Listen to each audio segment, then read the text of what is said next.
This is Plant-Based Briefing, The Health Benefits of Asparagus, 6 Reasons It's Good for You, Part 2, by Ocean Robbins at foodrevolution.org. And I'm your host, Marian Erickson, and this is the Plant-Based Podcast where I curate, get permission, and narrate articles related to plant-based and vegan living in about 10 minutes or less every weekday. And today's article is longer than that, so it's a two-parter.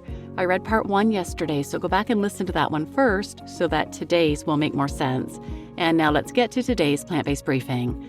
The Health Benefits of Asparagus, 6 Reasons It's Good for You, Part 2, by Ocean Robbins at foodrevolution.org. Asparagus and eye health. Many of the compounds in food that can help prevent eye-related disorders, including macular degeneration, are in asparagus. Purple asparagus in particular appears ready to walk the eye health red carpet thanks to its high concentration of anthocyanins. In a 2020 study, an Iranian research team showed that asparagus extract helped to prevent cataract formation in baby rats. Asparagus and skin health. One of the chemicals in your body that protects your skin from ultraviolet or UV radiation damage is called heat shock protein 70, HSP70, which sounds like an expensive shampoo that was named by a 1950s doo-wop band. But in 2018, Japanese researchers took normal human dermal fibroblasts, the cells that repair damage to skin, and exposed them to UVB radiation in test tubes.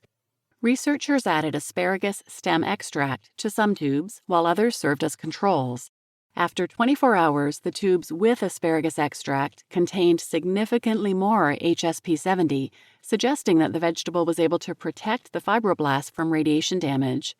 And a 2021 study out of Thailand also investigated the effects of asparagus on wrinkle development. Researchers tested different parts of the asparagus and found that the spear contained the most potent anti-wrinkle compounds.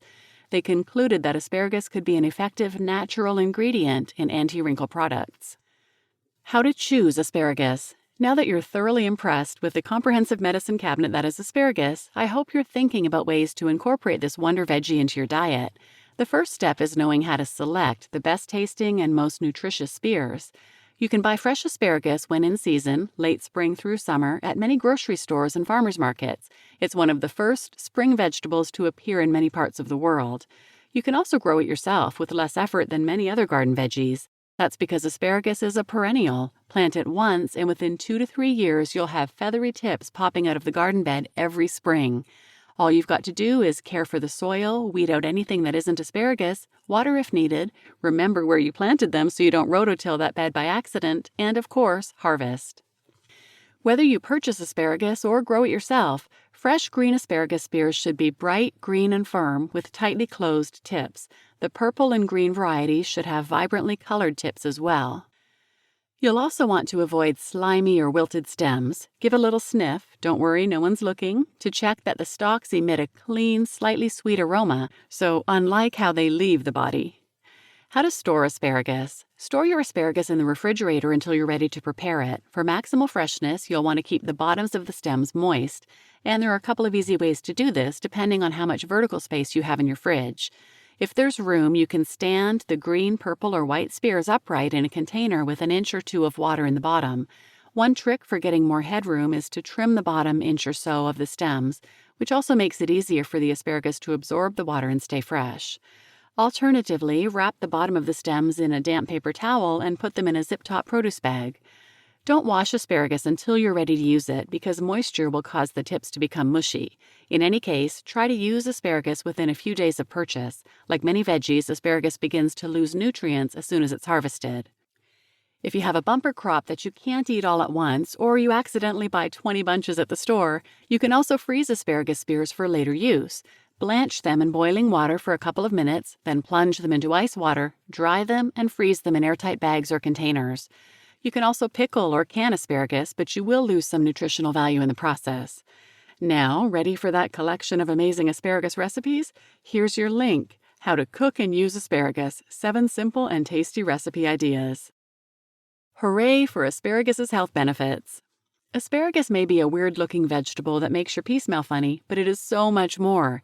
In those pointy spears lies a nutritional powerhouse that provides a variety of health benefits, including supporting gut health, helping to fight cancer, protecting the heart, and promoting eye and skin health.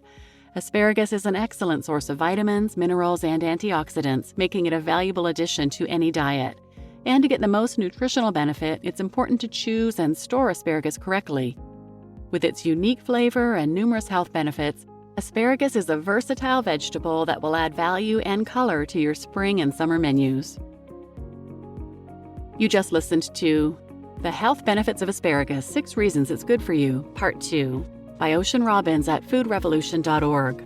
And I'm your host, Marian Erickson, and it is so disturbing reading about the animal testing on things like, can asparagus prevent wrinkles? I mean, really? But here is the Food Revolution Network stance on animal testing that he mentioned in the post. I'll read it here. What is Food Revolution Network's stance on animal testing? Every year, more than 100 million animals, including mice, rats, frogs, dogs, cats, rabbits, hamsters, guinea pigs, monkeys, fish, and birds, are killed in U.S. laboratories. They are killed for a variety of reasons, including medical research, biology lessons, medical training, and chemical, drug, food, and cosmetics testing. Animal studies present 2 sizable problems. Firstly, they are almost always cruel and sometimes involve inflicting terrible pain. Many of these animals are confined, poisoned, shocked, burned, and otherwise abused before they are killed. And secondly, humans aren't rodents, or frogs, dogs, cats, rabbits, monkeys, fish, or birds either. We have many examples of animal studies that lead to misleading human correlations. There are many reasons why animal experiments are not reliable predictors of human outcomes, including the vast physiological differences between species. Meanwhile, these experiments siphon economic and intellectual resources from forms of research that do not involve animals and that might actually be more likely to lead to cures and treatments. Forward-thinking researchers have developed humane, modern, and effective non-animal research methods, including organs on chips, organoids, human-based microdosing, in vitro technology, human patient simulators, and sophisticated computer modeling that are cheaper, faster, and almost always more reliable than animal tests. It is our hope that over time these will be utilized more and more, and animal experiments will be phased out. Food Revolution Network seeks to provide you with the latest insights and the most valuable research that is available in order to advance human, animal, and environmental well-being. And while we want to see animal experimentation replaced completely, we also recognize that there are some animal experiments that have already been conducted and that may provide some valuable insight.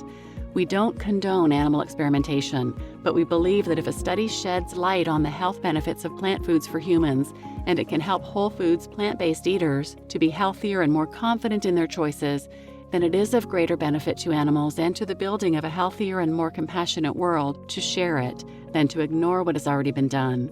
We reach this conclusion with profoundly mixed feelings and with a deep awareness of the complexities, contradictions, and nuances at play. And we maintain an open mind and an open heart as we consider how best to align our values with our actions. That was difficult to read. I actually had to re-record the ending several times because I kept breaking up. Animal testing is so senseless, and like they said, it's taking away from actual valid testing that can be done.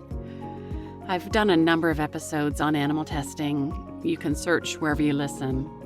And I do appreciate them sharing their stance and clarifying that because it's difficult to read about these silly animal experiments. Dr. Greger from Nutrition Facts has spoken a lot about this as well, and I've shared some of his episodes on the topic. I'll link some of the animal testing episodes in the show notes too. So please share this episode with anyone who might benefit, and thanks for listening.